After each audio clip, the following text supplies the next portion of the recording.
వారం రోజుల తర్వాత రవిచంద్ర ఆఫీస్లో పని చేసుకుంటుండగా ఫోన్ వచ్చింది. అతను హలో అన్నాడు. అవతల నుంచి మేధా కంఠం ఆదుర్దాగా వినిపించింది. బావగారు నేను. హలో మేధా, ఏమిటి? నేను ఓ చిక్కుల్లో పడ్డాను. నా కారు ఆగిపోయింది. ఇక్కడ ఒక షాప్ నుంచి ఫోన్ చేస్తున్నాను. ఇంటికి ఫోన్ చేస్తే నంబర్ ఫాల్టీగా ఉంది. ఏమైందమ్మా? ఏమిటి? నా కారు ఆగిపోయిందండి. ఎంత చూసినా డిఫెక్ట్ అర్థం కాలేదు. స్టార్ట్ కావడం లేదు. ఈరోజు బస్సులు స్ట్రైక్ అట. ఎక్కడున్నావు నువ్వు? రాజేంద్ర నగర్ రోడ్లో. మా ఫ్రెండ్ కళ్యాణికి జ్వరంగా ఉందంటే చూడటానికి వెళ్ళి తిరిగి వస్తున్నాను. అరే, చాలా దూరంలో ఉన్నావే. అవును, ఓ చెంప చీకటి పడేట్టుంది. మీరొచ్చి పికప్ చేసుకు వెళితే తప్ప నాకు గత్యంతరం లేదు.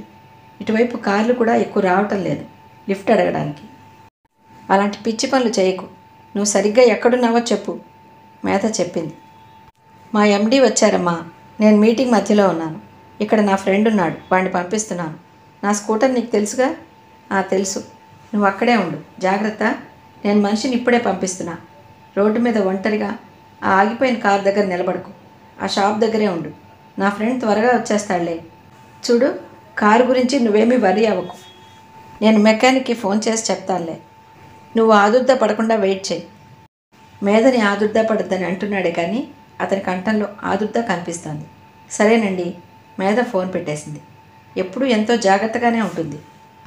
అయినా ఎప్పుడో ఒకసారి ఇలాంటి ఇబ్బందులు వస్తూనే ఉంటాయి. సరే పరి అంకుల్, అసలు మనిషికి ఇబ్బందులు రావాలి, అప్పుడు కానీ తెలివితేటలు పెరగవు అంటారు. మేధ అక్కడే కూర్చుంది. వచ్చేపోయే లారీల కోసం పెట్టిన ఇరానీ షాప్ అది. అందులోకి వచ్చేపోయేవాళ్ళు, అక్కడ కూర్చుని టీ తాగుతున్న వాళ్ళు మేధని యగాదిగా చూస్తున్నారు. కారు కళ్యాణి ఇంటి దగ్గర ఆగిపోయినా బాగుండేది.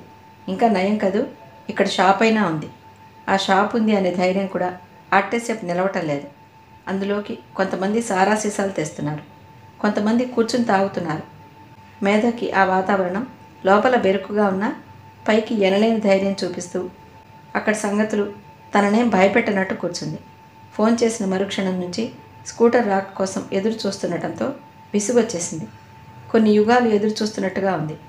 అసలు స్కూటర్ రాకపోతే ఏం చేయటమా అని ఆలోచనలో పడింది. ఇంతలో షాప్ ముందు స్కూటర్ వచ్చి ఆగింది. మేధ తిరిగి చూసింది. సందేహం లేదు, అది రవిచంద్ర స్కూటర్. మేధ ప్రాణం లేచి వచ్చిందానిలా చెంగున షాప్లోంచి బయటకు వచ్చింది.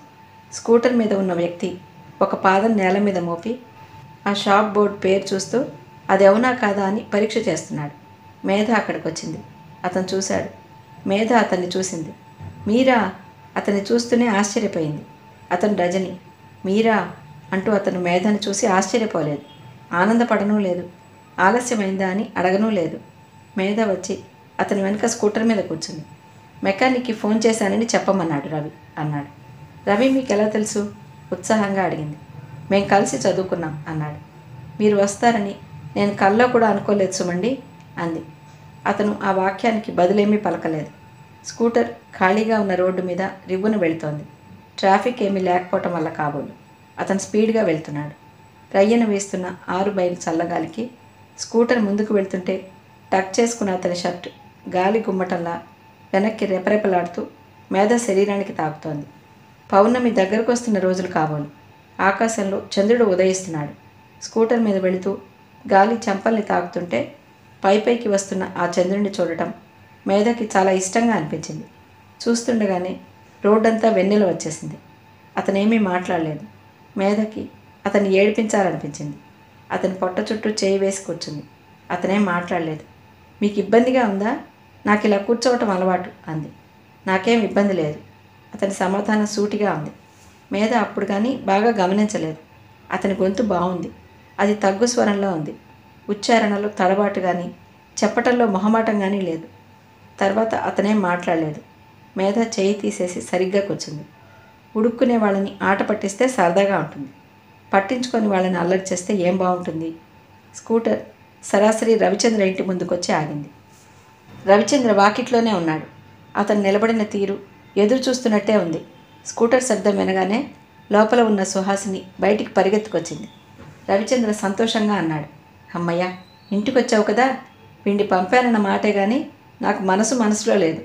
మధ్య దోవలో ఏ రామకృష్ణ మఠం వ్యక్తి అయినా కలిసి అర్జెంట్ పని మీద వెళ్ళాలి అంటే నేను దింపుతాను, పద అంటే పద అంటూ అటే పోగల పెద్ద మనిషి వీడు. వెళ్ళేటప్పుడు మరీ మరీ చెప్పాను, అయినా నాకు భయమే. నేను వస్తాను రవి, నీ స్కూటర్ నేను రేపు తెచ్చిస్తాను అంటూ రజని వెళ్ళిపోయాడు. లోపలికి రా, కాఫీ ఇస్తాను. రవి కేక పెట్టాడు. వద్దు, పనుంది. రజని వెళ్ళిపోతూనే అన్నాడు. రా మేధ, అయినా నువ్వు కారు తీసుకుని అలా ఒంటరిగా వెళ్ళిపోతుంటావు. నాకు భయంగానే ఉంటుంది. మీ బావగారితో ఎప్పుడూ అంటూనే ఉంటాను అంది సుహాసిని. మేధ లోపలికి వచ్చింది. అక్కడ రమణి ఎత్తుకుని ఒక వ్యక్తి నిలబడి ఉన్నాడు. మా మేధ అంటూ చెప్పింది. అతను నమస్కరించాడు. మేధ, ఇతను మా మరిది ప్రభాకర్. నీకు చెప్పానే. అర్థవంతంగా చూసింది. కనుబొమ్మలెత్తి సైగలు చేసింది. నాకు చెప్పావా? ఎప్పుడు? మేధకి గుర్తు రాలేదు. అదే ఒకసారి మనం మాట్లాడుకున్నాం, పెళ్లి సంగతులు. పెళ్లి సంగతులా? మేధ ఆశ్చర్యంగా ప్రభాకర్ని చూసింది. ఏం పెళ్లి సంగతులు? అదే ఇంట్లో చాలామంది ఉండాలని అన్నావే, సంగారెడ్డిలో ఉన్నాడని అన్నాను. ఓ అతనా? ఇతనేనా? మేధ గుర్తుకు వచ్చినట్టుగా బిగ్గరగా అంది. ఇతనే అంది సుహాసిని. ప్రభాకర్ వారిద్దరినీ అయోమయంగా చూస్తున్నాడు. వదినా, ఏమిటిది అన్నాడు. అదా, అది సుహాసిని మేధ వంక చూసింది. మేధ కూడా సుహాసిని వంక చూసింది. ఇద్దరూ పక్కున నవ్వారు. ఒక్క క్షణం ప్రభాకర్ అయోమయంగా చూశాడు. ఆ వెంటనే తను కూడా నవ్వేస్తూ, ఈ మిస్టరీ నాకు అర్థమైందిలేండి. మీరిద్దరూ ఎప్పుడో నా మీద ఏదో జోక్ వేసుకుని ఉంటారు, అవునా అన్నాడు. మేధ అతని గ్రహింపు జ్ఞానానికి ఆశ్చర్యపోయింది. ప్రభాకర్, ఇదిగో ఆటో వచ్చింది. రవి కేక పెట్టాడు. వస్తున్నా అంటూ ప్రభాకర్ ఎత్తుకుని ఉన్న రమని, ఇక సెలవి తల్లి అంటూ దింపాడు. పక్కనే 2 చేతి సంచుల నిండా సామాన్లున్నాయి. అవి పట్టుకుని, వస్తాను వదినా, వస్తానండి అని సుహాసినికి మేధకి చెప్పి వెళ్ళిపోయాడు. రవి అతన్ని ఆటో వరకు సాగనంపి వచ్చాడు. మేధ నవ్వుతూ, అక్క, ప్రభాకర్ అంటే ఏదో బుద్ధావతారంలా ఉంటాడనుకున్నాను అంది. బుద్ధావతారమే మరి, లేకపోతే ఈ రోజుల్లో స్వసుఖం వదిలి సంసారం అంతా భుజాల మీద ఎవరేసుకుంటారు చెప్పు. రారా అంది. ఇంతలో ఇంటి ముందు కారు ఆగింది. విజయ్ లోపలికి వచ్చాడు. రవిచంద్ర అతనికి క్లుప్తంగా మేధ పడిన ఇబ్బంది గురించి చెప్పాడు. అతని ముఖం కంగారుగా, భయంగా, ఆదుర్దాగా ఉంది. ఏమిటి, నిజమా? అతను సరాసరి మేధ దగ్గరకు వచ్చాడు. మేధని చూస్తూ, మేధ, ఎందుకు ఇలాంటి పనులు చేసి మమ్మల్ని హడలు కొడతావు అన్నాడు. ఊరికినే సరదాకి అంది మేధ చిరుకోపంగా. కాఫీ ఇస్తున్నా, కూర్చోండి అంది సుహాసిని. వద్దక్క, నేను ఇంటికి వెళ్తాను అంది మేధ. కూర్చో, వెళ్దూగానిలే. వెళ్తాను. మేధ స్వరం ఆ మాటకి తిరుగులేనట్లుగా ఉంది. సర్లే పద, దించుతాను అన్నాడు విజయ్. మేధకి ఇక అది తప్పించుకోవటం సాధ్యం కాదని తెలిసింది. అక్కకి బావకి చెప్పి బయటకు వచ్చింది. ఇద్దరూ కారులో కూర్చున్నారు. విజయ్ డ్రైవ్ చేస్తున్నాడు. కొద్ది దూరం వెళ్ళగానే అతను కారులో టేప్ ఆన్ చేశాడు. వెనక్కి అనుకుని కూర్చుని కారు వేగం బాగా తగ్గించి డ్రైవ్ చేయసాగాడు. మేధ ఇదంతా గమనించింది, కానీ ఏమీ అనలేదు. మేధ, అతను పిలిచాడు. నీ గురించి నేనెంత ఆదుర్దా పడతానో తెలుసా? తెలియదు అంది. తెలీదా?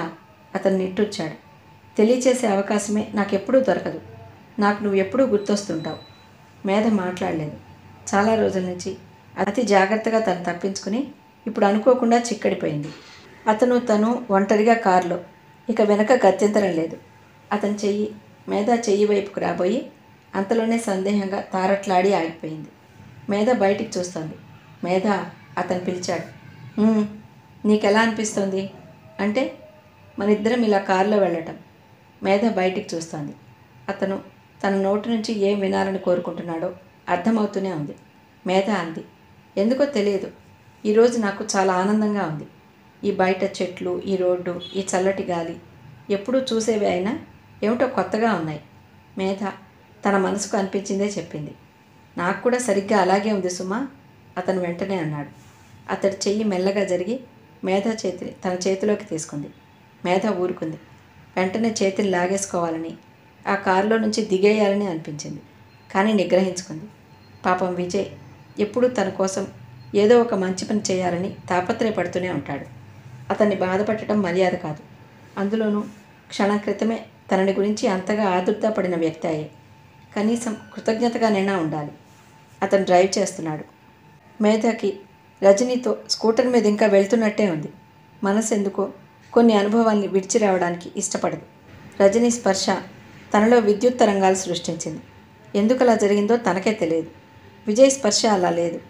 మేధ చేతివేలు తనకి తెలియకుండానే అతని చేతిలో నుంచి జారిపోబోతుంటే అతను దాన్ని మరింత గట్టిగా బిగించి పట్టుకున్నాడు.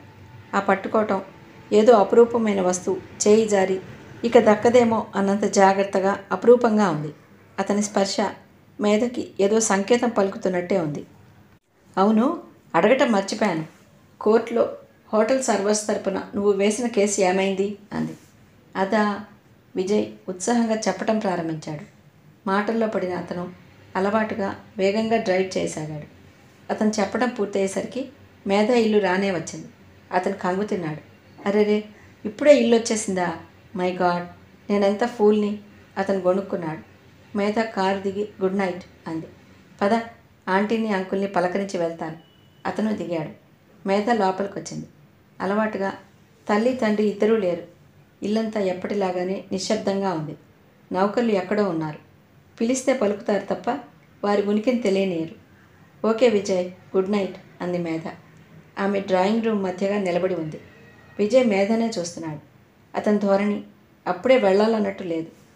అబ్బా, ప్రొద్దుటి నుంచి ఒకటే తిప్పటయింది. బాగా అలసటగా ఉంది.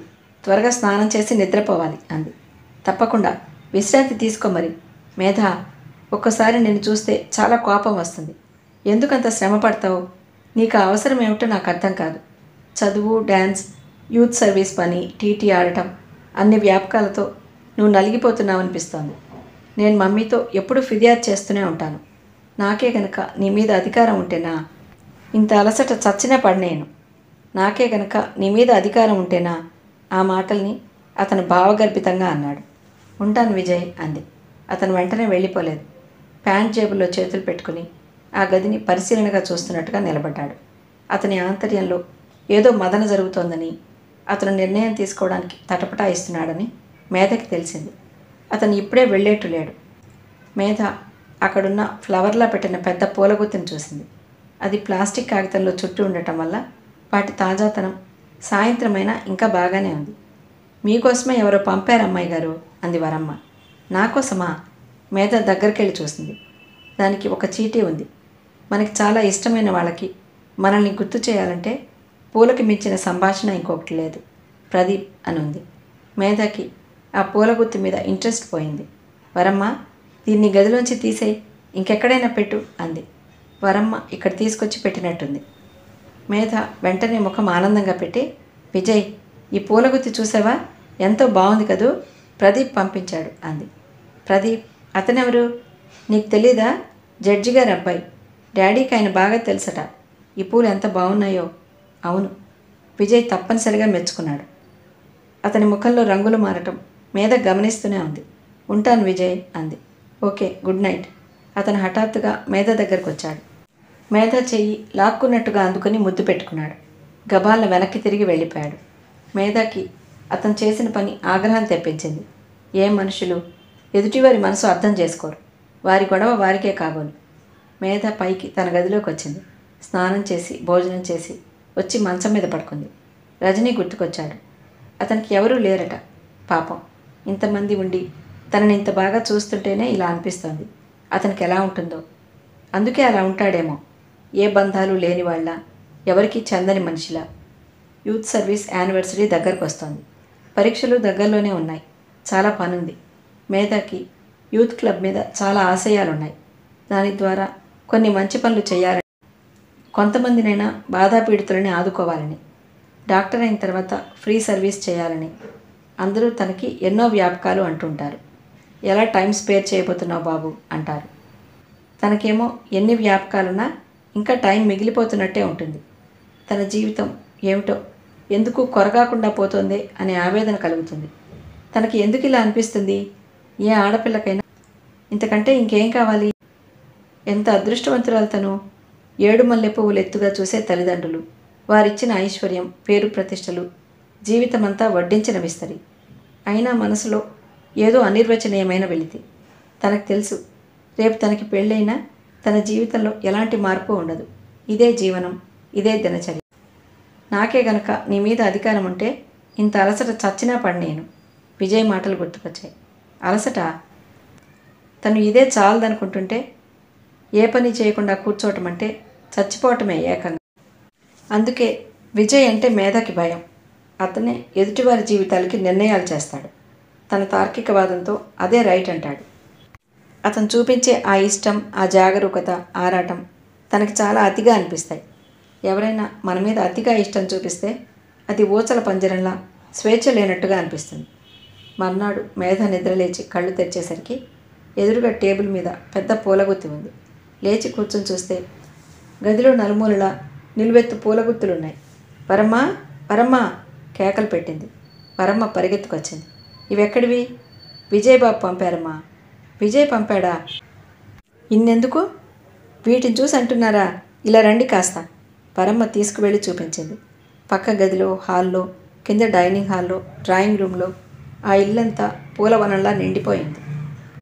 ఆటోలో ఇవి తెచ్చిన కుర్రాడు చెప్పాడు. రోజూ తెస్తాడటమ్మా పూలు, వరమ్మ చెప్పింది. మేధ నెత్తిని చేయి పెట్టుకుని అక్కడ సోఫాలో కూలబడింది. మేధ పట్ల అతనికి గల ప్రేమకి పోటాపోటీగా ఎవరూ రాలేరని విజయ్ మరోసారి రుజువు చేసుకున్నాడన్నమాట. ఆ రోజు ఆదివారం సెలవు కావటం వల్ల మేధ ఇంట్లోనే ఉంది.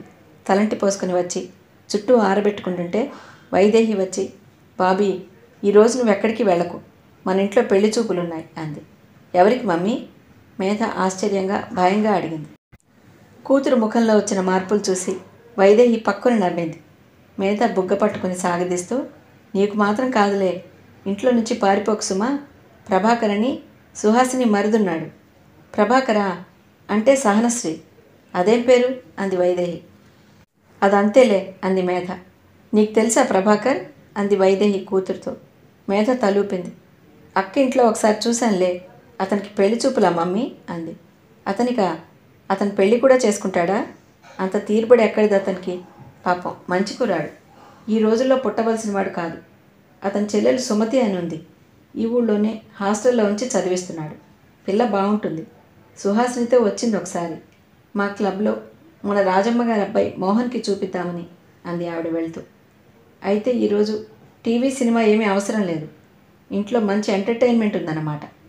మమ్మీకి ఇలాంటి ఉపకారాలన్నా పెద్దరికాలు వహించడం అన్నా చాలా ఇష్టం. 12 గంటలు అవుతుండగా సుహాసిని, సుమతి, ప్రభాకర్, రవిచంద్ర వచ్చారు. సుమతి చాలా అందంగా ఉంది. తెల్లగా, బొద్దుగా, పెద్ద జడతో పొందిగ్గా కట్టుకున్న చీర ఆకర్షణీయంగా ఉంది. బాగున్నారా? మేధ ప్రభాకర్ దగ్గరకు వచ్చి పలకరించింది. అతను వెంటనే లేచి నమస్కారం చేశాడు. మీరు బాగున్నారా? వీరు నన్ను గుర్తుపట్టారే అంది మేధ. ఆ రోజు క్షణంసేపే కదా హడావిడిగా చూసింది, అందులో విశేషం లేదు. మీరు నన్ను గుర్తుపట్టడం మాత్రం పెద్ద విశేషం. వరమ్మ అందరికీ పైనాపిల్ జ్యూస్ తెచ్చి ఇచ్చింది. మేధ ప్రభాకర్కి ఇస్తూ, మీకు సహనశ్రీ అని బిరుదిద్దామని అనుకుంటున్నాం కదూ అక్క అంది. సుహాసిని నవ్వుతూ అవునన్నట్టు తల ఊపింది. నాకా? నేనేం చేశాను అంత గొప్ప పని? అతను నిస్సహాయంగా చూశాడు. మీ కుటుంబ బాధ్యత మీరు గొప్పగా నిర్వర్తిస్తున్నారు. బాగుంది. అది కూడా ఒక పనేనా? ఏమో బాబు, నేను చూస్తున్నాను. అక్క, మమ్మీ మిమ్మల్ని ఒకటే పొగుడుతున్నారు, ప్రభాకర్ చాలా మంచి బాలుడు అని. మేధ అన్న తీరుకి అందరూ పక్కన నవ్వారు. మంచితనం అంటే నాకు చాలా ఇష్టం. మేధ చేయి చాస్తూ, మాకు కూడా కాస్త పంచిపెట్టరు, మా యూత్ క్లబ్కి ఎంతో అవసరం. ఆగండి ఆగండి, అది ఎవరికైనా పంచాలంటే సమయం సందర్భం కావాలి అన్నాడు తను నవ్వుతూ. మీరు మా క్లబ్లో మెంబర్ అయి తీరాలి. అవటానికి అభ్యంతరం లేదు, కానీ నేనేం చేయలేను, ముందే చెప్పేస్తున్నాను. అతను దండం పెట్టాడు. ముందు మెంబర్ అవ్వండి, తర్వాత చూద్దాం. మేధ బుక్ తెచ్చింది. ప్రభాకర్ ఫీజు చెల్లించి మెంబర్ అయ్యాడు.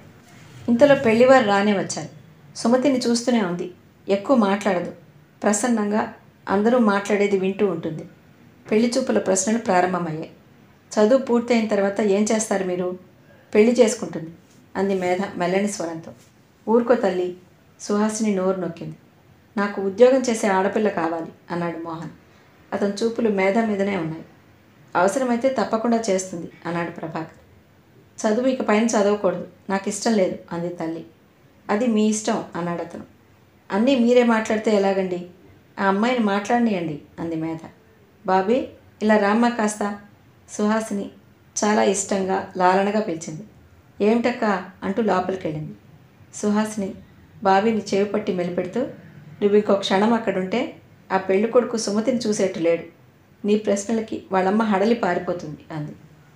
నువ్వు రావద్దు, మంచిదానివిగా, అంటూ తలుపులు దగ్గరికేసి వెళ్ళింది. చదవకూడదట, ఉద్యోగం చేయాలట. ఏం ఆంక్షలు! భార్య రెట్టింపు చదవాలి, కానీ ఇంట్లో పని చేయాలా అని సుమతి ఎందుకు ఎదురు ప్రశ్న వేయదు? మేధకి అర్థం కావటం లేదు. పెళ్లి చూపులు ఒకరికే కాదు, ఇద్దరికీ కదా. అక్కడికి వెళ్ళాలనుంది, కానీ అక్క తిడుతుందని ఉండిపోయింది. 4 రోజుల తర్వాత తల్లి డైనింగ్ టేబుల్ దగ్గర చెప్పింది. ఆ మోహన్కి సుమతి నచ్చలేదు. అక్కడ పరి అంకుల్ కూడా ఉన్నారు. ఎందుకని? ప్రభాకర్ అంతస్తు అతనికి సరిపోలేదట. ఇలాంటి ఇంట్లో పిల్లని చేసుకుంటే అత్తవారు నాకేం అండగా ఉంటారు అన్నాడు.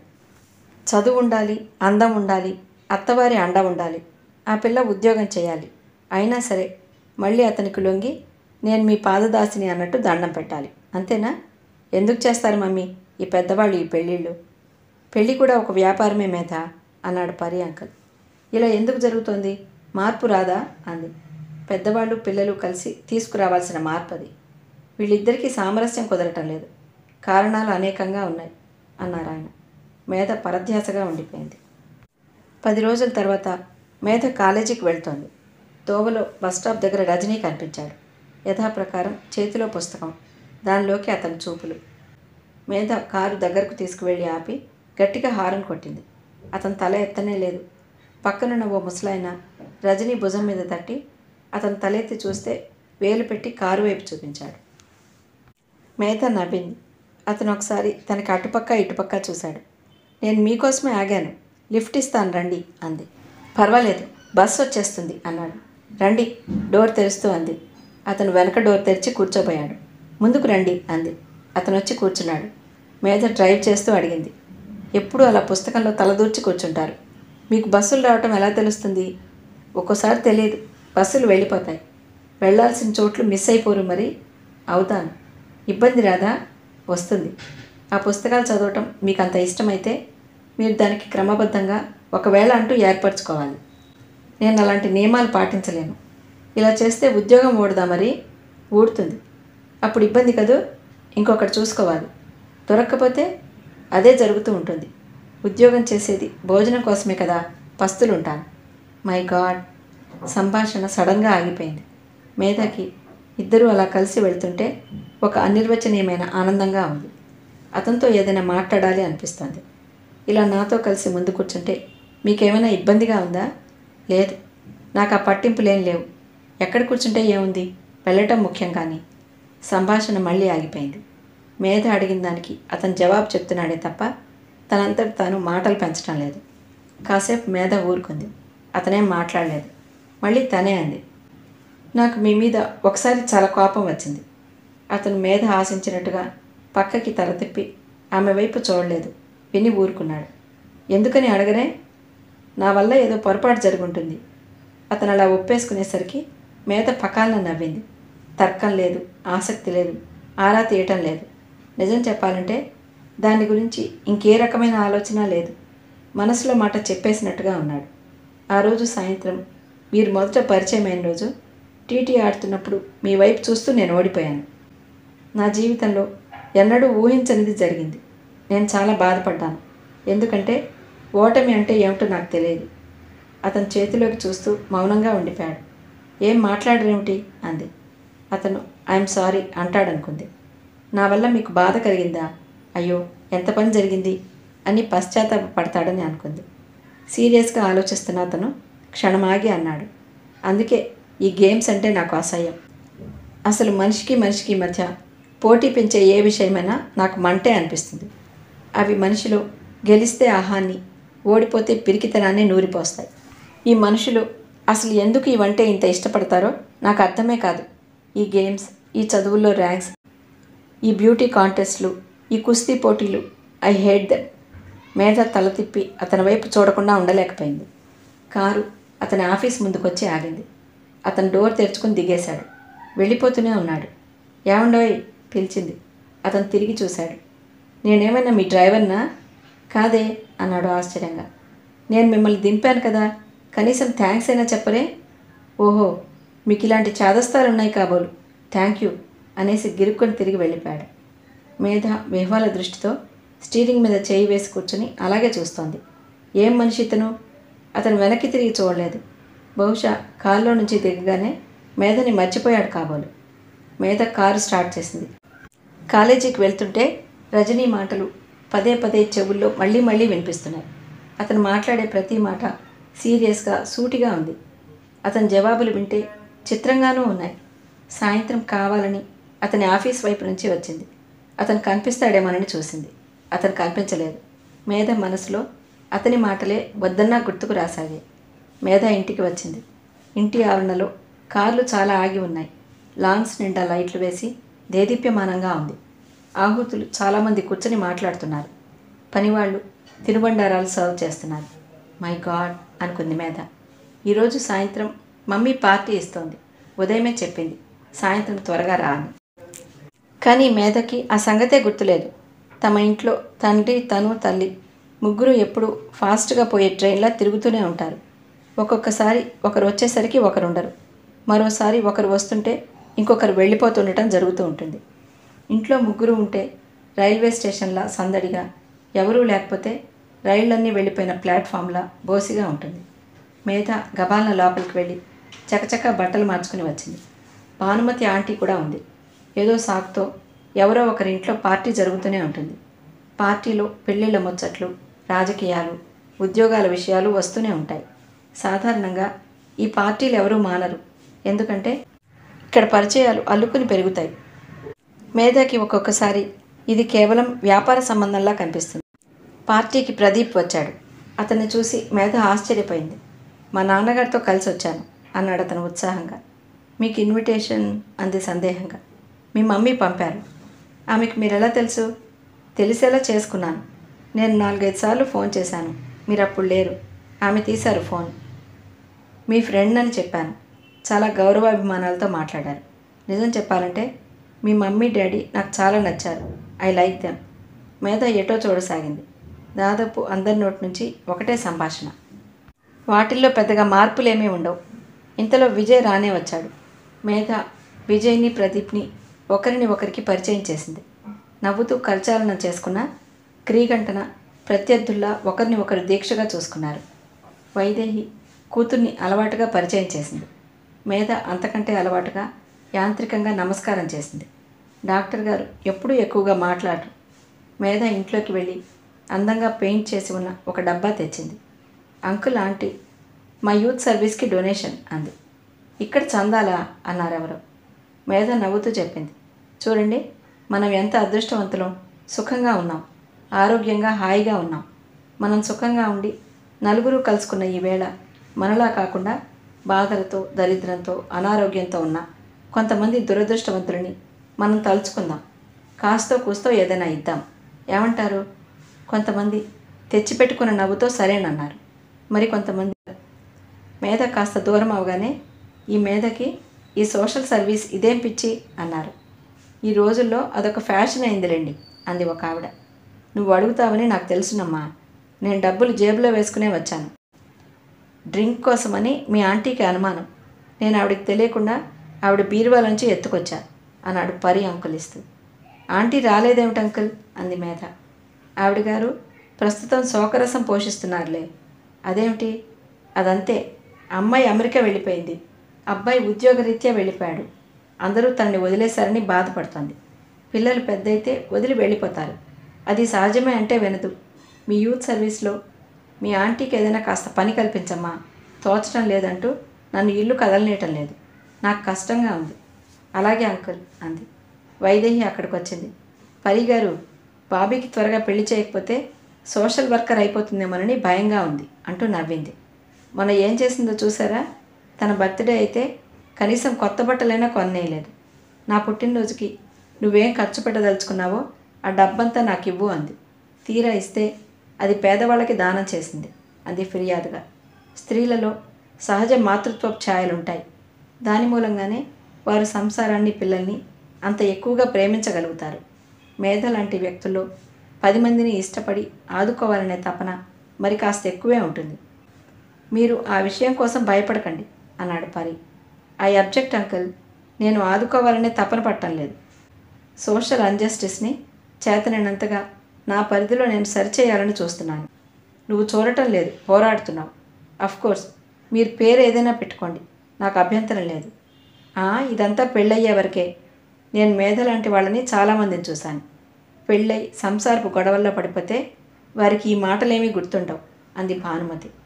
అందుకే మిమ్మల్ని మంచి సంబంధం చూడమంటున్నాను అంది వైదేహి. పెద్దమ్మ, ఎక్కడో ఎందుకు? ఎదురుగా మన విజయ్ లేడా అంది సుహాసిని. ఉన్నాడనుకో. సందేహంగా ఆగింది వైదేహి. వైదేహి గారికి ఇంకా పరువు ప్రతిష్ట ఆస్తి గల వ్యక్తి అయితే గాని సమతూకం అవదు ఎవరో అన్నారు. మేధ బోర్ అనిపించగా అక్కడి నుంచి లేచి వెళ్ళింది. ఎప్పుడూ ఇదే సంభాషణ.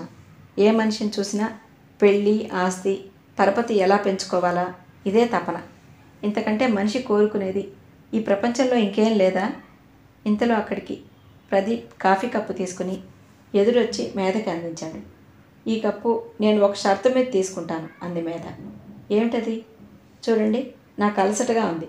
ఈ డబ్బా తీసుకుని మీరు అటు పక్కన అందరినీ మా యూత్ సర్వీస్కి చందాలు అడగండి.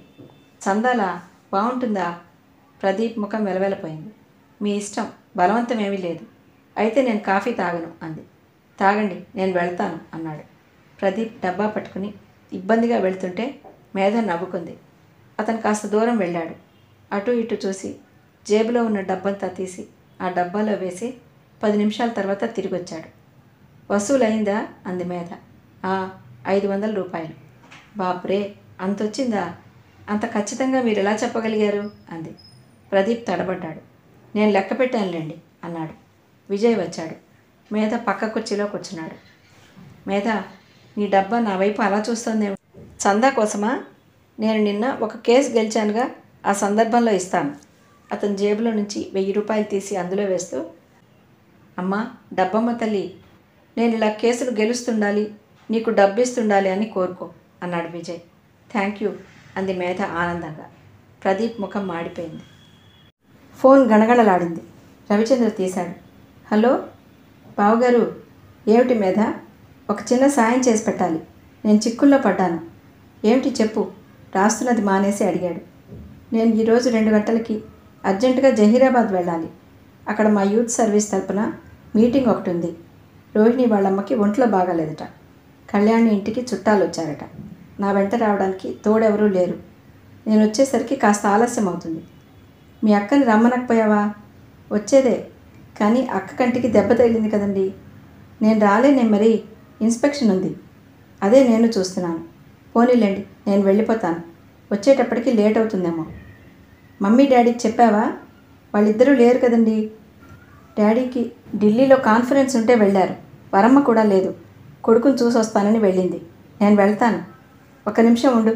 ఎవరిని పంపటమా అని ఆలోచిస్తున్నాను నేను. విజయ్కి ఫోన్ చేశావా? అతనా? కలలో కూడా చెయ్యనుగాక చేయను. చేశానంటే అన్ని పనులు మానుకుని వస్తాడు. మరి నయమే కదా. కానీ నా ప్రాణానికి సుఖం ఉండదు. వచ్చినప్పటి నుంచి ఎండగా ఉందని నా నెత్తిన ఒక గొడుగు, నేను నిలబడితే కాళ్ళు పీకుతాయని నా వెంట ఒక కుర్చీ పట్టుకుని నా ప్రాణాలు తీస్తాడు. నేను ఉపన్యాసం చెప్తుంటే అలసిపోతానని మధ్యలోనే స్టాప్ అని అరిచినా అరుస్తాడు. అతన్ని తీసుకువెళ్ళే కంటే అసలు మానటం ఉత్తమం. పోనీ రజనీని వెంట తీసుకెళ్తావా? ఆ మహానుభావుడు దొరకద్దుటండి. నువ్వు ఫోన్ పెట్టే. నీ నంబర్ ఇస్తే నేను కనుక్కుని మళ్ళా చెప్తాను. సరే. మేధ ఫోన్ పెట్టేసి కూర్చుంది, కానీ రజనీ వస్తాడని ఏం నమ్మకం లేదు. 10 నిమిషాల తర్వాత ఫోన్ మోగింది. రవిచంద్ర చేశాడు. రజనీ దొరికాడు. 15 గంటలో నీ దగ్గరకు వస్తున్నాడు అన్నాడు. అంత త్వరగా ఒప్పుకున్నాడా అంది. నేను వెళ్ళాలి అన్నాను. సరే అన్నాడు. 15 గంటలో రజనీ వచ్చాడు ఆటోలో. Very good. వచ్చారే. ఏ పుస్తకం చదువుతున్నావు? ఏ బస్ స్టాప్లోనూ నిలబడి మర్చిపోకుండా అంది. ఆ చాయిస్ నాకేది? రవి మా ఆఫీస్లో ఒక అతనికి ఫోన్ చేసి ఆటో తెప్పించి నన్ను ఎక్కించి అడ్రస్ చెప్పమన్నాడు. నిజంగా? మేధ పక్కన నవ్వింది. జీప్లో డ్రైవర్ పక్కన రజని, అతని పక్కన మేధ కూర్చున్నారు. మేధ భుజం తగులుతుంటే రజని అవతలికి తొలగి డ్రైవర్ వైపు జరిగి కూర్చున్నాడు. అతని కాళ్ళు చేతులు చాలా బుద్ధిమంతంగా ఉన్నాయి. మేధకి సంతోషం కలిగింది. జీప్ జహీరాబాద్ వచ్చింది. అక్కడ యూత్ సర్వీస్ సెంటర్ వాళ్ళు అప్పటికే మీటింగ్ అరేంజ్ చేశారు. మేధాని ఎదురొచ్చి తీసుకువెళ్లారు. మీటింగ్ వెంటనే ప్రారంభమైంది. మీటింగ్కి వచ్చిన వాళ్ళలో ఆడవాళ్లే ఎక్కువగా ఉన్నారు. మేధ చెప్పసాగింది.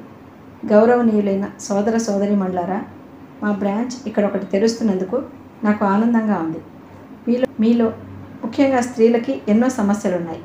మీరు స్వయంగా పరిష్కరించుకోలేని వాటిని మా వైఎస్సీకి చెప్తే మేమేమైనా సాయం చేయగలమేమో ప్రయత్నిస్తాం. ఈ ప్రపంచంలో ఒక మనిషికి మరో మనిషి అండ ఉన్నాడని తెలిస్తే బాధ పెట్టాలనుకునే ఎదుటి వ్యక్తి కాస్తైనా జంకుతాడు. మీ సమస్యలు ఏవైనా మా ముందు పెట్టచ్చు. ముఖ్యంగా అత్తల చేత బాధలు పడే కోడళ్ళు, పిల్లలు సరిగ్గా ఆలనా పాలనా చూడని తల్లిదండ్రులు, ఆర్థిక పరిస్థితి చితికిన భర్తలు లేని స్త్రీలు, చదువుకోవాలని ఉత్సాహంగా యువకులు, ఉద్యోగాలు రాని యువకులు, ఎవరైనా సరే మాకు తమ సమస్యని ఫిర్యాదు చేసుకోవచ్చు. మేము దాన్ని పరిశీలించి మేము చేయగలిగిన సాయం చేస్తాం. మేడం, రాను పోను దారి ఖర్చులు ఇస్తారా మరి? ఒక కుర్రాడు కొంటెగా అరిచాడు. ఏం పోరగా, ఒళ్ళెలా ఉంది? పో ఇక్కడి నుంచి. మధ్య వయసు స్త్రీలు కసిరారు. సాయంకాలం నీరెండలో ఉపన్యాసం ఇస్తున్న మేధను చూస్తుంటే ఆ ముఖం ఉత్తేజంతో మెరిసిపోతోంది. ఈ ప్రపంచంలో ఎన్నెన్నో అన్యాయాలున్నాయని, వాటిని మనం ధైర్యంగా ఎదుర్కోవాలని ఉద్బోధిస్తున్న ఆమె ఒక చైతన్య జ్యోతిలా ఉంది. అక్కడికి వచ్చిన అందరికీ మేధ చెప్పిన మాటలు నచ్చాయి. పనులు జరిగినా జరగకపోయినా కనీసం ఆమె చేసే ప్రయత్నంలో నిజాయితీ ఉన్నట్టు కనిపించింది. మీటింగ్ ముగిసింది. కార్యకర్తలు మేధకి టీ ఇచ్చారు. రజనీ వెంటే నీడలా ఉన్నాడు. అతను చిత్రంగా మేధనే చూస్తున్నాడు. ఇద్దరూ తిరుగు ప్రయాణమయ్యారు. మీకు బోర్ కొట్టిందా? అంది మేధ. లేదు, పగలంతా ఊపిరాడని అలసట కార్యక్రమం. తిరిగి వస్తుంటే రాత్రివేళ చల్లటి గాలి రివ్వున వీస్తుంటే మేధకి కళ్ళ మీదకి నిద్రమత్తులా మబ్బుతెర కమ్మినట్టు వచ్చేసింది. వెనక్కి ఆనుకుని కూర్చుంది. తల రజనీ భుజానికి ఆనింది. అతను కదలలేదు. అలాగే కూర్చున్నాడు. జీప్ సిటీలో ప్రవేశించగానే ట్రాఫిక్ రద్దీకి మేధ ఉలికిపాటుగా లేచింది. అరే, నిద్రపోయానా? అంది. మీరు అలసిపోయారు అన్నాడు అతను. I'm sorry. పర్వాలేదు. మీరెక్కడ దిగుతారు? అంది. మీరెక్కడ దిగమంటే అక్కడ. మీ ఇంటి దగ్గరే దింపేస్తాం. సరే. అతను డ్రైవర్కి అడ్రస్ చెప్పాడు. జీప్ అతని ఇంటి ముందు వచ్చి ఆగింది. ఒక ఇంటి ముందు భాగంలో ఉన్న షెడ్ అది. మీ ఇల్లు చూడనా? అంది. రండి, లోపలికి వెళ్ళి లైట్ వేస్తూ అన్నాడు. మేధ లోపలికి వచ్చింది. కారు షెడ్ని ఇల్లుగా మార్చారు. గదిలో కిటికీ దగ్గర ఒక కుర్చీ, టేబుల్ ఉన్నాయి. ఓ పక్క చుట్టిన పరుపు ఉంది.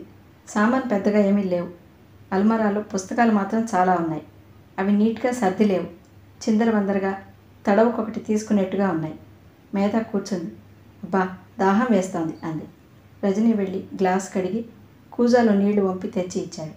మేధ తీసుకుంటూ అతని వైపు చూసింది. రజనీ మేధనే చూస్తున్నాడు. ఏమిటి? అంది. ఈరోజు ఒక కొత్త విషయం తెలిసింది. ఏమిటి? ఈ ప్రపంచంలో పుస్తకాలు, అద్వైతం కంటే ఇంకా చాలా విషయాలున్నాయని. మేధ నవ్వింది. అతను సీరియస్గా చెప్పాడు. ఇందాక మీటింగ్లో ఉపన్యాసం ఇస్తున్న మిమ్మల్ని చూస్తుంటే నాకు మీరు నేను ఎరిగిన మేధేనా అనిపించింది. మీలో ఏదో చెయ్యాలనే తపనుంది.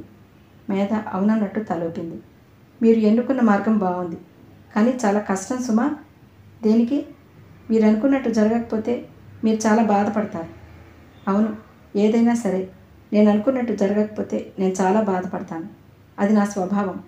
నేను ఒకటి తలిస్తే దానికోసం నిరంతరం శ్రమిస్తాను. ఏకాగ్రతతో కృషి చేస్తాను. దాని ఫలితం రాకపోతే నాకు పిచ్చెక్కినట్టు అనిపిస్తుంది. అతను తల ఊపి విన్నాడు. మేధ లేచింది. బాగుంది. ఈరోజు అనుకోకుండా మీ రూమ్కి వచ్చాను.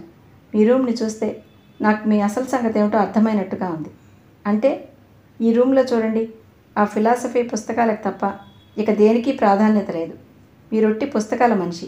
అది ఇంకా బాగా రుజువైంది. అతను నవ్వాడు.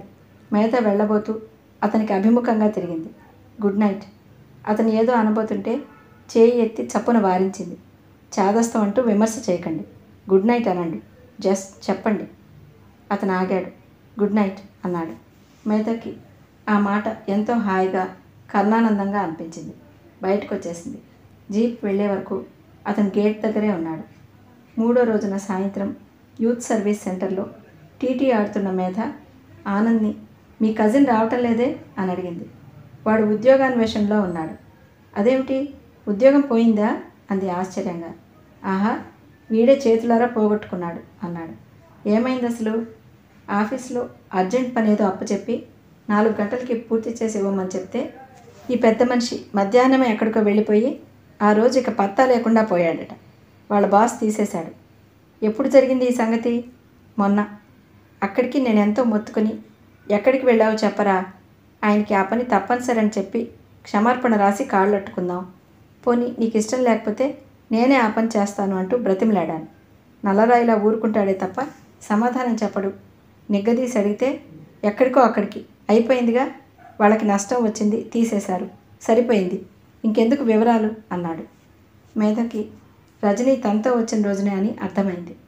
అస్సలు చెప్పలేదా అంది. నోరు విప్పితే ఒట్టు. ఏమిటో వాడి రాచకార్యాలు, రహస్యపు పనులను. నాకు ఒళ్ళు మండిపోయింది. నేను మాట్లాడటం మానేశాను అన్నాడు. అరెరే, ఎంత పని జరిగింది? మీరు అలా జాలిపడని అవసరం లేదులేండి. వాడి చేతులారా చేసుకుంటే మనమేం చేస్తాం చెప్పండి. అతనికి ఉద్యోగం లేకపోతే ఇబ్బంది కదూ. ఇబ్బందే మరి, చెప్పానుగా. ఉద్యోగం కోసం మళ్ళా తిరుగుతున్నాడు. మేధ ఈ సంగతి వినగానే ఇక టీటీ ఆడలేకపోయింది. రజనీ ఉద్యోగం పోయిందా? అది తన మూలంగానా?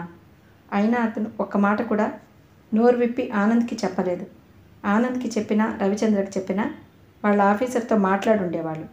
అతని ఉద్యోగం మళ్ళా ఇచ్చేవాళ్లే. మేధ వైఎస్సీ నుంచి సరాసరి అతని రూమ్కి వెళ్ళింది. అతని రూమ్లో లేడు. గదికి తాళం వేసింది. మేధ రవిచంద్ర దగ్గరకు వచ్చింది. విషయం చెప్పింది. అరెరే, అలాగా, నాకు చెప్పనే లేదే అన్నాడు అతను. రేపు నేను కనుక్కుంటాను అని హామీ ఇచ్చాడు. మేధకి ఆ రాత్రి నిద్ర పట్టలేదు. తన మూలంగా ఎదుటివారికి ఉపకారం జరగటమే తప్ప అపకారం జరగటం అనేది మేధ ఎరగని విషయం. మర్నాడు రవిచంద్ర ఫోన్ చేశాడు. నేను వాళ్ళ ఆఫీసర్తో మాట్లాడాను. రజనీని మళ్ళా వాళ్ళు తీసుకున్నారు అన్నాడు. మేధకి అప్పుడు కానీ నిశ్చింతగా అనిపించలేదు. అతని ఆఫీస్కి చేసింది. రజనీ ఫోన్ దగ్గరకు వచ్చాడు. హలో అన్నాడు. హలో, నేనెవరో చెప్పుకోండి. మేధ ఆశ్చర్యపోయింది. అరే, గుర్తుపట్టేశారే అంది. ఉద్యోగం పోతే నాతో ఒక మాట చెప్పకూడదా? ఇదేమంత పెద్ద విషయంగా అనిపించలేదు నాకు. అయినా మళ్ళీ తిరిగి వచ్చేసేటట్టు చేశారుగా అన్నాడు. ఎవరు చెప్పారు మీకు? నేనే ఊహించాను. భలేవారే, నవ్వింది. బుద్ధిగా ఉద్యోగం చేసుకోండి. అయినా అర్జెంట్ పనుందని ఆ రోజు నాకు చెప్పలేదే? రవి వెళ్ళమన్నాడు, వచ్చేశాను. మేధ ఫోన్ పెట్టేసే ముందు అడిగింది. సాయంత్రం నేను అటే వస్తాను, మిమ్మల్ని పికప్ చేసుకుంటాను. వద్దు, అతనేదో చెప్పబోయాడు. మీరు ఇంకేం చెప్పొద్దు. నేను వచ్చే వరకు మీరు అక్కడే మీ ఆఫీస్ బస్ స్టాప్ దగ్గర ఉండాలి. నన్ను నిరాశపరచొద్దు, సరేనా? సరే. మేధ ఫోన్ పెట్టేసింది. కానీ సాయంత్రం మేధ ఆ మాట మర్చిపోయింది. రోహిణి, కళ్యాణి కాలేజీ నుండి ఎగ్జిబిషన్ ఉందని లాక్కుపోయారు. మేధ ఎగ్జిబిషన్ చూసి ఇంటికి వచ్చేసరికి రాత్రి 8:30 దాటింది. ఇంటి దగ్గరికి రాగానే హఠాత్తుగా తను రజనీకి సాయంత్రం ఆఫీస్ బస్ స్టాప్ దగ్గర వెయిట్ చేయమని చెప్పిన విషయం గుర్తుకొచ్చింది. మేధ టైం చూసుకుంది. 9 గంటలు కావస్తోంది. ఇప్పటి వరకు ఉంటాడా? ఎప్పుడో చూసి వెళ్ళిపోయి ఉంటాడు. రేపు ఎక్కడైనా కనిపిస్తే మీకోసం వచ్చాను, మీరు లేరు అని చెప్పాలి. కానీ ఎందుకో మేధకి అబద్ధం చెప్పబుద్ధి కాలేదు. నిజంగానే వెళ్ళి తిరిగి వస్తే సరి. ఎంతసేపు? 10 నిమిషాల డ్రైవ్ అనుకుంది. మేధ వచ్చింది. రజనీ అక్కడే స్ట్రీట్ లైట్ వెలుతురులో పుస్తకం చదువుతూ నిలబడి ఉన్నాడు. బాప్రే అనుకుంది. మనసంతా ఎలాగో అయిపోయింది. కారు హారన్ గట్టిగా మోగింది. అతను తలెత్తి చూశాడు. కారు దగ్గరకు వచ్చాడు. సారీ, లేట్ అయిపోయింది అంది డోర్ తెరుస్తూ. పర్వాలేదు, కూర్చుని తలుపు వేస్తూ అన్నాడు. ఇప్పుడు టైం ఎంత అయిందో తెలుసా? ఇందాక ఎవరినో అడిగాను, 7:30 అన్నారు. ఇప్పుడు 9 గంటలైంది. చూసి విసుగు రాలేదా? ఇదిగో ఇది ఉందిగా జత. పుస్తకం చూపించాడు. ఆ క్షణంలో మేధకి ఆ పుస్తకం మీద విసుగు రాలేదు. పైనుంచి కృతజ్ఞతగా అనిపించింది. ఏది? చేయి చాచింది. అతనిచ్చాడు. మేధ పుస్తకాన్ని చెంపకానించుకొని థ్యాంక్ యూ అని ఇచ్చేసింది. అతను ఆశ్చర్యంగా చూశాడు. నేను రాకపోతే ఏం చేసేవారు? డ్రైవ్ చేస్తూ అడిగింది. ఏం చేస్తాను? చూసి వెళ్ళేవాడిని. నన్ను తిట్టుకునేవారు, అవునా? తిట్టుకోవడం ఎందుకు? అన్నమాట ప్రకారం రాలేదని, ఇచ్చిన మాట నిలబెట్టుకోలేని వాళ్ళంటే నాకు చాలా కోపం. బాగుంది, మీకెన్ని పనులు నాకు తెలియదా? మేధ అతని రూమ్ దగ్గర దింపింది. నేను మీతో కలిసి కాఫీ తాగాలని అనుకున్నాను. ఇంకోసారి ఎప్పుడైనా, రేపు కానీ ఎల్లుండి కానీ మీకు ఎప్పుడు వీలవుతుందో నాకు ఫోన్ చేయండి. విజిటింగ్ కార్డ్ తీసి ఇచ్చింది. గుడ్ నైట్ అన్నాడు అతను. మేధ ఆశ్చర్యంగా చూసింది. పక్కున నవ్వింది. పర్వాలేదే, చాలా ఇంప్రూవ్ అయ్యారే. Good night. మేధ వచ్చేసింది. రాత్రి పడుకుంటే బస్ స్టాప్లో నిలబడి పుస్తకం చదువుతూ తన కోసం ఎదురు చూస్తున్న రజనీమూర్తే కళ్ళ ముందు కదలసాగింది. అతను ఉద్యోగం పోయినా సరే మేధతో వెళ్ళాలని మాత్రం చెప్పలేదు. ఐ లైక్ హిమ్ అనుకుంది. 10 రోజులు గడిచాయి. యూత్ సర్వీస్ అసోసియేషన్ వార్షికోత్సవం చాలా ఘనంగా జరిగింది. టీటీలో మేధ గెలిచింది. ఆనంద్ సెకండ్ వచ్చాడు. కల్చరల్ ప్రోగ్రామ్స్ జరిగాయి. అసోసియేషన్ తరపున పేదవారికి ఉపయోగపడే బట్టలు, డబ్బు, కుట్టు మిషన్ లాంటివి ఇచ్చారు. వచ్చిన అతిథులు మేధని ప్రశంసిస్తుంటే వైదేహికి, బాలసుందరం గారికి ఎంతో గర్వంగా అనిపించింది. మేధ ఇచ్చిన ఉపన్యాసాల ఫలితంగా ఎక్కడెక్కడి నుంచో వారి ఆఫీస్కి ఫిర్యాదులు రాసాగాయి. మేధ పండెడుగా ఉన్న ఆ ఫిర్యాదులన్నీ తెచ్చి విజయ్కి అప్పచెప్పింది.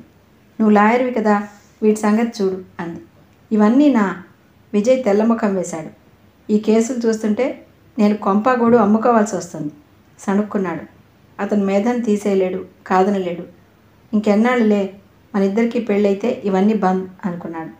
మేధ అడిగిన ప్రతి పని అతను కాదనకుండా చేయటం మేధ తల్లిదండ్రులకు కూడా ముచ్చటగా కూడా ఉంది. మేధకి విజయ్ వెన్నెముక లాంటివాడు అని అందరూ అనుకునేలా చేస్తున్నాడు అతను. నిజానికి మేధ చేసే ఈ సోషల్ సర్వీస్ అతని అంతరాంతరాల్లో సుతారాము గిట్టేది కాదు. కానీ గత్యంతరం లేదు. మేధ మనసు గెలుచుకోవాలన్నా, మేధ తల్లిదండ్రుల ప్రశంసలు అందుకోవాలన్నా వాళ్ళ ట్యూన్కి డ్యాన్స్ చేయాల్సిందే. ప్రస్తుతానికి ఈ చాకరీ ఒక్కటే శరణ్యం. మేధకి పరీక్షలు దగ్గరకు వచ్చేస్తున్నాయి. చదువు ధ్యాసలో పడిపోయింది. ఓ చెంప ప్రాక్టికల్స్, ఇంకా కొన్ని పూర్తి కావాల్సినవి అలాగే ఉన్నాయి. అవి గబగబా పూర్తి చేయాలి.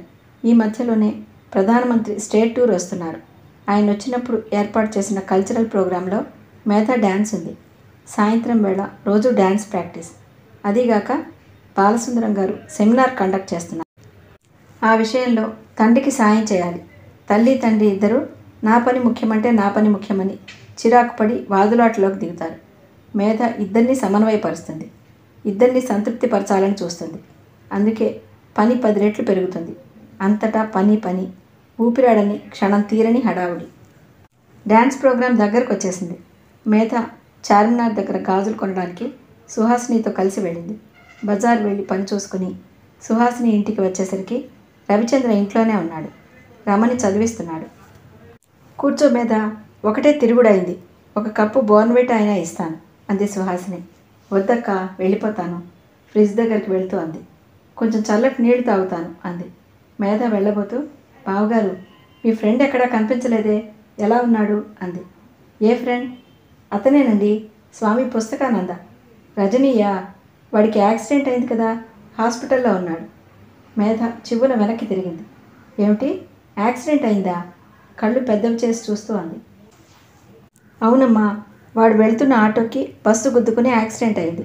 వీడికి బాగానే దెబ్బలు తగిలాయి. ఎప్పుడు బావగారు? వెంటనే దగ్గరకు వస్తూ అడిగింది. 10 రోజుల పైనే అయిందమ్మా. నేనే హాస్పిటల్లో చేర్పించాను.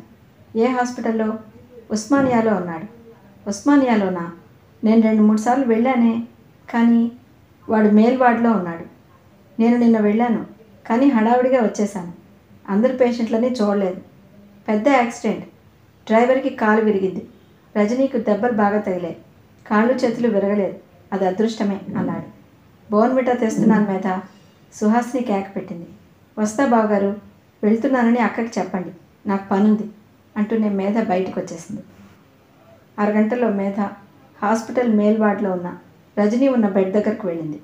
అతను ది గ్రేట్ హిమాలయాస్ అనే జర్నల్ చదువుతున్నాడు.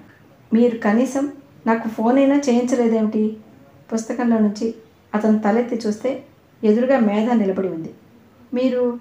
అతను సంభ్రమాశ్చర్యాలతో లేవబోయాడు. మేధ అతని భుజం మీద చేయి వేసి ఆపింది. లేవకండి అంది. అతని చెంపల మీద ప్లాస్టర్లు వేసున్నాయి. కుడి మోచేతికి బ్యాండేజ్ ఉంది. మేధ మంచం మీద కూర్చుని అతన్ని పరీక్ష చేసింది. పెద్ద దెబ్బలేం తగలలేదు, నసిగాడు. దెబ్బలు తగలకపోతే డాక్టర్లు సరదాగా ఈ కట్లు కట్టి మిమ్మల్ని ఇక్కడ ఉంచారా ఏమిటి? అతనికి దెబ్బలు బాగానే తగిలాయి. కాకపోతే అదృష్టం, సీరియస్ డ్యామేజ్ ఏం జరగలేదు. నేను నిన్న కూడా ఈ వార్డులోకి వచ్చాను, నాకు తెలియదు అంది. ఆమె కంఠంలో బాధ కనిపిస్తోంది. నేను మిమ్మల్ని చూశాను. డాక్టర్ గారితో కలిసి మీరు 10 మంది స్టూడెంట్స్ వచ్చారు. మీరు ఆ మంచం దగ్గర నుంచే వెళ్ళిపోయారు. మీరు నా దగ్గరికి వస్తారేమో అని చూశాను. నన్ను చూసిన వారు మీరు పిలవకూడదా? పిలుద్దామా అనుకున్నాను, కానీ మీరు వాళ్ళందరితో ఉన్నారు. మీకు ఇష్టం ఉంటుందో ఉండదోనని. అతను సందేహంగా ఆగాడు. చూడకుండా వెళ్ళిపోయినందుకు మీకు ఒళ్ళు మండలేదా? మీరు చూడలేదుగా నన్ను. చూసి వెళ్ళిపోయి ఉంటే? అతను తల అడ్డంగా తిప్పాడు. మీరు అలా చేయరు. ఒకవేళ చేసినా నేను బాధపడను.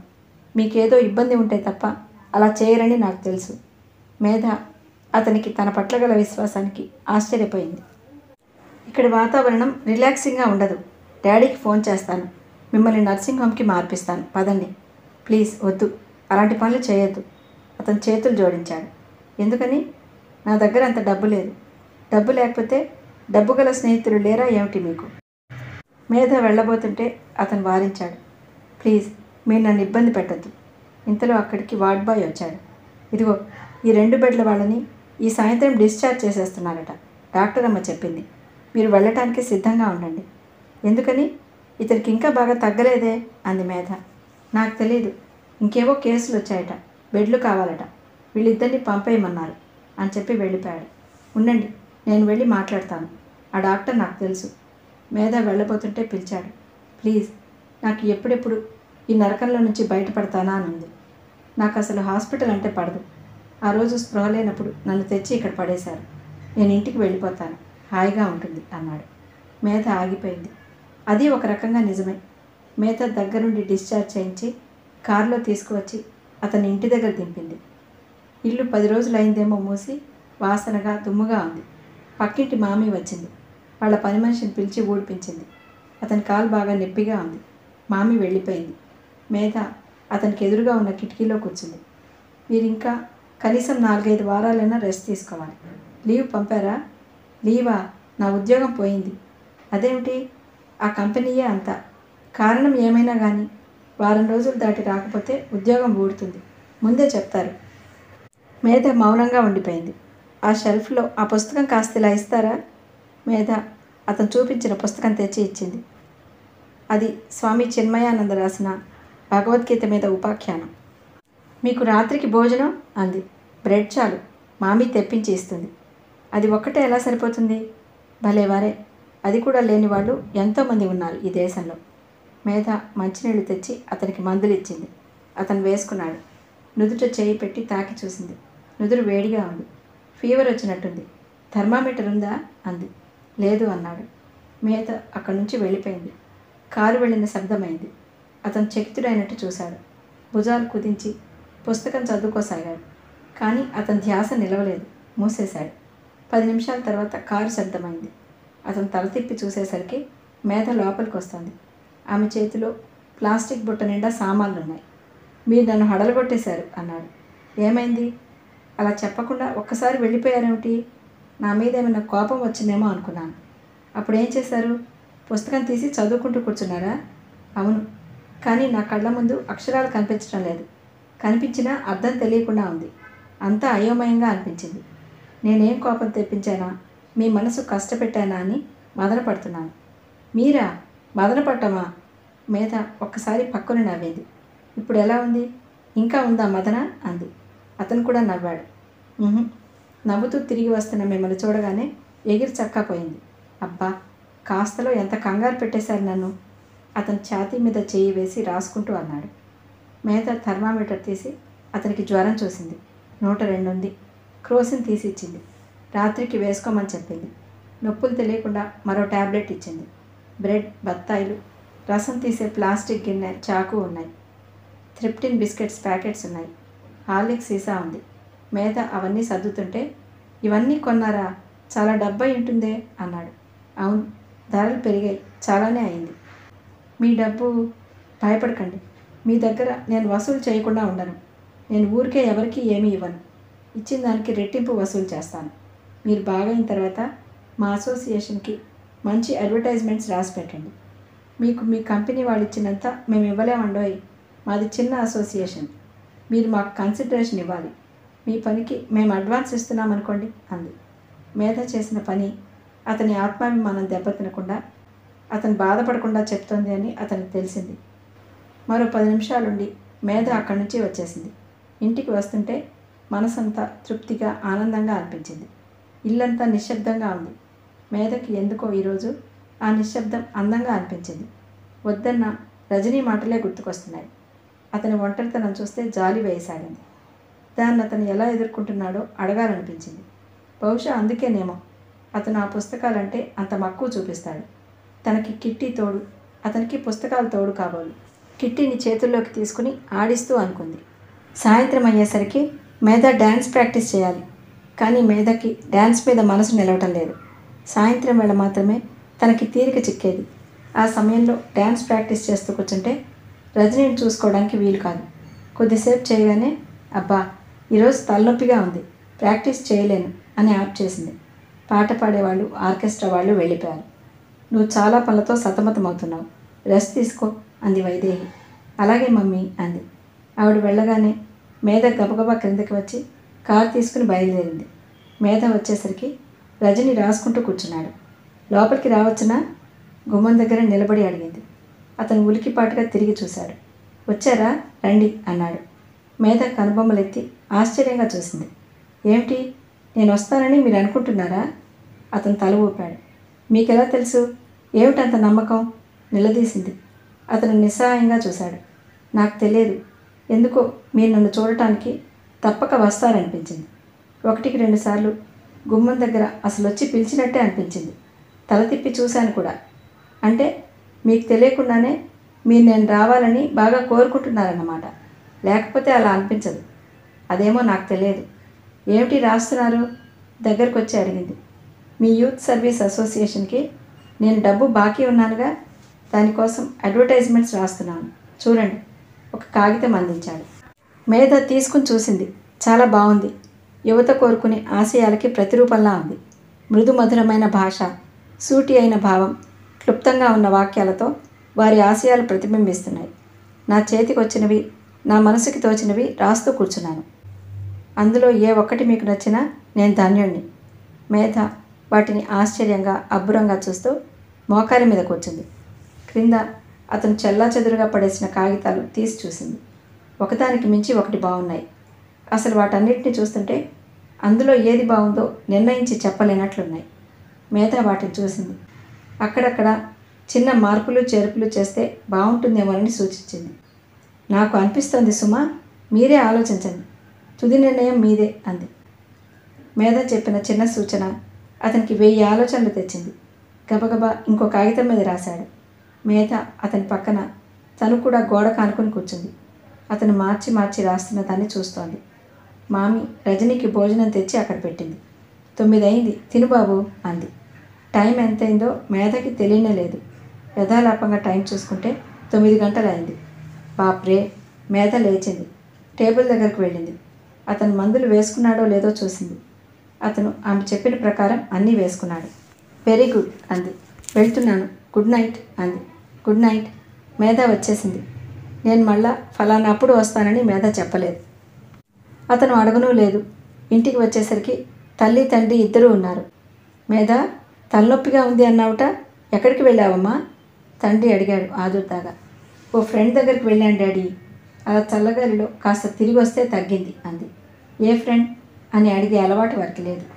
ఇద్దరు భోజనం చేయకుండా మేధ రాక కోసం చూస్తున్నారు. ముగ్గురు భోజనం చేశారు. మేధ తల్లికి తండ్రికి గుడ్ నైట్ చెప్పి తన గదిలోకి వెళ్ళిపోయింది.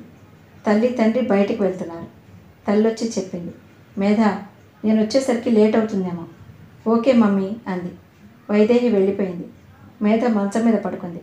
వెంట తెచ్చిన అడ్వర్టైజ్మెంట్స్ పరిచి వాటిని చూడసాగింది. రజనీలో అసాధారణమైన గ్రహింపు జ్ఞానం ఉంది.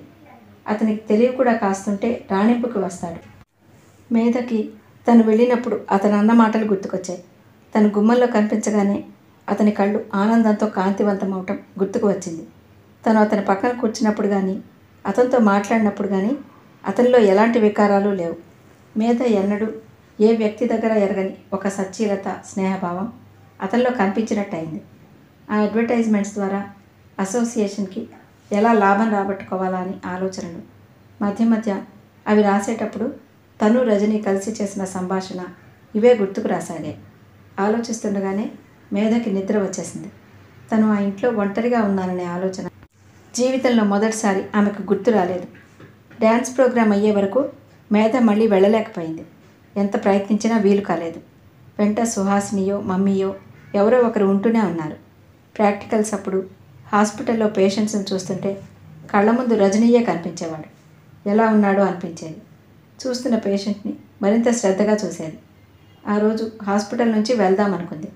కానీ రోహిణి రావడంతో వీలు కాలేదు. సాయంత్రం వేళ డ్యాన్స్ ప్రాక్టీస్ చేస్తుంటే మనసు పరధ్యాసగా అయ్యేది. అమ్మా మేధ, తాళం తప్పుతోందమ్మా, పాట పాడే సరళ హెచ్చరిస్తుంటే ఉలికిపాటుతో ఈ లోకంలోకి వచ్చినట్లుగా అయి చేసిన తప్పు సరిచేసుకుంది. డ్యాన్స్ ప్రోగ్రాం అయిపోయింది. మేధకి సరస్వతి విగ్రహం మొమెంటోగా ఇచ్చారు. తల్లిదండ్రులు పరి అంకుల్ ఎదురుగా ఉన్నారు. ప్రోగ్రాం అవగానే విజయ్ గ్రీన్ రూమ్లోకి వచ్చాడు. కంగ్రాచులేషన్స్ మేధ, డ్యాన్స్ అద్భుతంగా ఉందని అందరూ మెచ్చుకుంటున్నారు. రేపు నేను నీకు తప్పక గ్రాండ్గా పార్టీ ఇవ్వాల్సిందే అన్నాడు. మేధ పక్కనే ఉన్న రోహిణి వైపు చూసింది. మేధ, నువ్వు వచ్చి తీరాలి. చూస్తాను. కాదు, వస్తానని ప్రామిస్ చేయి. రేపు నాకు చాలా ముఖ్యమైన రోజు అన్నాడు. మేధ వస్తానని అంగీకరించే వరకు వదలలేదు. రేపు నీకో మంచి మాట చెప్తాను, బీ రెడీ. విజయ్ కళ్ళల్లో మెరుపులు కురిపిస్తూ అన్నాడు. ఆమె నవ్వింది. రేపు నీకు ఒక మంచి చాక్లెట్ ఇస్తాను అని చిన్నపిల్లకి చెప్పినట్టుగా ఉంది అతని ధోరణి. ఏమై ఉంటుంది అంది రోహిణితో. రోహిణి భుజాలు ఎగరేసింది. ఏమో అంది. ఆ కళ్ళల్లో ఈర్ష్య దాచుకోవటం చాలా కష్టంగా ఉంది. మేధ బయటికి రాగానే తల్లితో, మమ్మీ, నేను రోహిణిని దించొస్తాను. అలాగే, విజయ్ మమ్మల్ని డ్రాప్ చేస్తాడు అంది వైదేహి. కూతురు మాటని కాదని ఆ తల్లిదండ్రులు ఎప్పుడూ అనరు. మేధ రోహిణిని తీసుకువెళ్తుండగా దోవలో అంది. రోహిణి, విజయ్ అంటే నీకు చాలా ఇష్టం కదూ? రోహిణి తల తిప్పి మేధ వైపు చూసింది. ఎందుకలా అంటున్నావు? నాకు అర్థమైన సంగతి నీకు చెప్తున్నాను. రోహిణి నిట్టూర్చింది. అవును మేధ, నాకు విజయ్ అంటే ఇష్టమే. కానీ విజయ్కి నువ్వంటే ప్రాణమని నాకు తెలుసు. మేధ రోహిణి చేయి అందుకుంది. విజయ్ నేను చిన్నప్పటి నుంచి తెలిసిన వాళ్ళం. మా ఇద్దరి మధ్య చిన్ననాటి నుంచి తెలిసిన చనువే ఎక్కువ అంది. రోహిణి మాట్లాడలేదు. నువ్వు ఎలాంటి వ్యక్తిని పెళ్లి చేసుకోవాలని అనుకుంటున్నావు? బాగా డబ్బు సంపాదించే నేర్పు గలవాణ్ణి, తెలివి గలవాణ్ణి. ఈ రెండు అప్పుడప్పుడు ఇబ్బందులు కూడా తెస్తాయేమో. I don't care. డబ్బుంటే తర్వాత తీరిగ్గా ఎన్ని ఇబ్బందులైనా పడవచ్చు. రోహిణి ఇల్లు వచ్చింది. థ్యాంక్స్ మేధ అంది రోహిణి దిగుతూ. మేధ ఇంటికి బయలుదేరింది. కొంచెం దూరం రాగానే మనసు మార్చుకుని సరాసరి రజనీ రూమ్కి వెళ్ళింది. టైం చూసుకుంది. ప్రొద్దుపోయింది.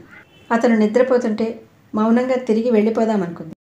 కానీ అతని గదిలో లైట్ వెలుగుతూనే ఉంది. అతను ఇంకా మేల్కొనే ఉన్నాడా? మేధ తలుపు తట్టింది. ఎవరు? అతను పిలిచాడు. అతని గొంతు నిద్రపోతున్నట్టుగా ఏమీ లేదు. మేధ పలకలేదు.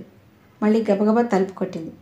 అతను వచ్చి తలుపు తీస్తూ, రాము, గట్టిగా ఏదో అనబోయిన అతను నోటిలో మాట మధ్యలోనే ఆగిపోగా ఆశ్చర్యంగా చూడసాగాడు. ఎవరు? అతను సడన్గా గుర్తుపట్టలేకపోయాడు. నేనెవరో తెలియటం లేదా అంది మేధ. మేధ, నేనే. ఇదేమిటి? మేధ డ్రెస్ని, అలంకారాన్ని నకసిక పర్యంతం చూస్తూ అన్నాడు. మేధ లోపలికి వచ్చింది. గాజుల గలగల, పాంజేబుల ధ్వని, జడగంటలు కదిలిన చప్పుడు, సిల్క్ చీర రెపరెప ఆ గదిలో ఆవరించి ఉన్న ఒంటరితనాన్ని భుజాలు పట్టి తోసేస్తున్నట్లున్నాయి. డ్యాన్స్ మీరు చూడలేదుగా, మొమెంటో చూపిద్దామని వచ్చాను అంది చూపిస్తూ. చాలా బాగుంది. విగ్రహాన్ని చేతుల్లోకి తీసుకుని చూశాడు. నాకెందుకో మిమ్మల్ని చూడాలనిపించింది, వచ్చేశాను. పొద్దుపోయిందా అని సందేహం కలగలేదు. నాకు కూడా మీరు వస్తారనే అనిపిస్తోంది. గుమ్మం దగ్గర చప్పుడైతే వచ్చి తలుపు తీసేవాణ్ణి. ఏ పిల్లో పక్కింటి రామో అయ్యుండేవాళ్ళు. మేధ పక్కుని నవ్వింది. అప్పుడు మీ ముఖం ఎలా ఉండేది? ఏమో, మీరే చూసుండాల్సింది. అతను నవ్వాడు. ఇద్దరూ నవ్వుతున్నారు. చాలా హాయిగా, అరమరికలు లేనట్టుగా. ఆ నవ్వులో ఆనందం ఉంది. అది ఒకరిని చూడటం వల్ల ఒకరికి కలిగిన ఆనందం.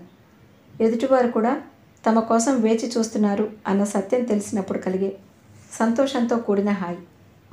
ఈ 4 రోజుల నుండి ఏం చేశారు? ఎన్ని పుస్తకాలు చదివేశారు? అంది మేధ గదిలో అటు ఇటు తిరుగుతూ. ఆ గదిని చూస్తూ, ఎంత సింపుల్గా ఉంది ఆ గది. ఎలాంటి అందాలు, అలంకారాలు లేవు. గది ఉండటానికి స్థలం, జస్ట్ అంతే. ఆ గది కూడా రజనీలాగానే ఉంది. ఎలాంటి ఆడంబరాలు, ఆర్భాటాలు లేని వ్యక్తిలా. అతను మనిషి, జస్ట్ మనిషి అంతే. ఒక్క పుస్తకం కూడా చదవలేదు అన్నాడు అతను. చదవలేదా? మేధ గిర్రున అతని వైపు తిరిగింది. చాలా ఆశ్చర్యంగా చూస్తూ, నిజంగానా అంది. నిజంగానే. స్వామి రామానంద రాసిన ఆత్మ పరమాత్మ చదువుదామని తెచ్చుకున్నాను. ఆ పుస్తకం కోసం 2 సంవత్సరాల నుంచి వెతుకుతున్నాను. కానీ ఎందుకో చదవలేకపోయాను. ఎందుకని? ఒంట్లో బాగోలేదా? ఒంట్లో బాగానే ఉంది. మరి అతనికి ఈ 4 రోజుల్లో ఏదైనా తీర్చలేని సమస్య రాలేదు కదా? రజని చూపుడు వెళ్తూ తల మీద ఆనించుకుంటూ, దీనికి ఏమైందో తెలియటం లేదు, పుస్తకాలు ఇష్టపడటం లేదు అన్నాడు. మేధ అతని వైపే చూస్తోంది. అతను మేధ వైపే చూస్తున్నాడు. 1 నిమిషం నిశ్శబ్దం ఏర్పడింది.